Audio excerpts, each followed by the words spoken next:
Aceh damai, Aceh ku memilih. Kemudian penyusunan SKP bagi PNS yang menjalani kegiatan rutin yang tidak dimasukkan ke dalam RKT. Nah, SKP-nya berarti hanya 9 bulan tadi. Kemudian kualitasnya ada beberapa pegawai tersebut tidak jenuh dengan pekerjaannya.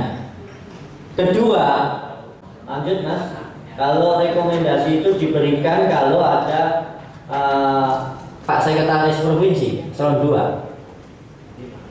Selanjutnya yang terakhir itu untuk catatan khusus penyusunan. Kalau sekarang saat ini kan nggak ada lagi PNS diperbantukan, adanya dipekerjakan, bukan di instansi induknya.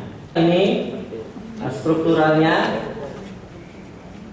Jadi eselon 4 itu eselon 3, eselon 3 eselon 2, eselon 2 eselon 1. Pekerjaan itu sangat jelek sekali kalau udah seperti itu. Kita berdasarkan untuk menuju ke reformasi birokrasi. Nah, ini kalau mutasi pegawai, kasus mutasi pegawai itu kegiatan tugasnya apa? Waktunya 12 bulan. Terus selanjutnya, nah, nanti sudah aplikasi nanti. Jadi Bapak tinggal memasukkan ini, nilai ini akan muncul sendiri nanti nilai.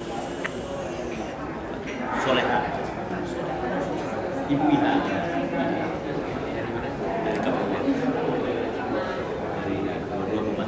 kegiatan bimbingan teknis yang kita lakukan hari ini yaitu yang menyangkut dengan Bimtek Sistem Informasi Penyelenggara Pemilu atau dikenal dengan SIPP, dan tata cara penyusunan sasaran kinerja SKP bagi sekretaris dan operator se-Provinsi Aceh. Ada 2 sasaran kita ingin capai. Yang pertama di bimbingan teknis, agar informasi-informasi penyelenggara kepemiluan itu tercover di dalam database KPU RI. Apa itu informasi kepemiluan itu? Yang pertama adalah berapa jumlah komisioner yang pernah bertugas. Yang kedua, berapa jumlah badan ad hoc yang ada di satu instansi, di satu KPU kabupaten kota, dan berapa jumlah KPPS dan sebagainya. Ini data-data penting dalam satu rangka sistem informasi kepemiluan. Yang kedua, terkait dengan SKP. SKP ini adalah sistem pemberian penilaian kinerja kepada pejabat, kepada staf, diberikan bagaimana cara membuat penilaian tersebut. Nah, ini yang kita rasakan, Sekretaris KIP Kabupaten Kota belum memahami sepenuhnya terhadap tata cara pengisian SKP ini. Oleh karenanya SKP ini hari ini akan dilakukan sistem peragaan langsung penilaian yang diberikan kepada staf secara berjenjang. Karena di sini SKP yang diberikan penilaian SKP eselon 2, eselon 3, eselon 4 dan staf. Tentu ini sangat penting ilmunya bagi sekretaris masing-masing KIP Kabupaten Kota. Karena kenapa?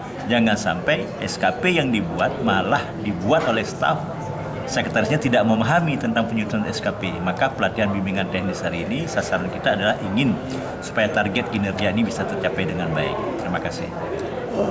Kalau di pertengahan tahun Bapak dimutasi,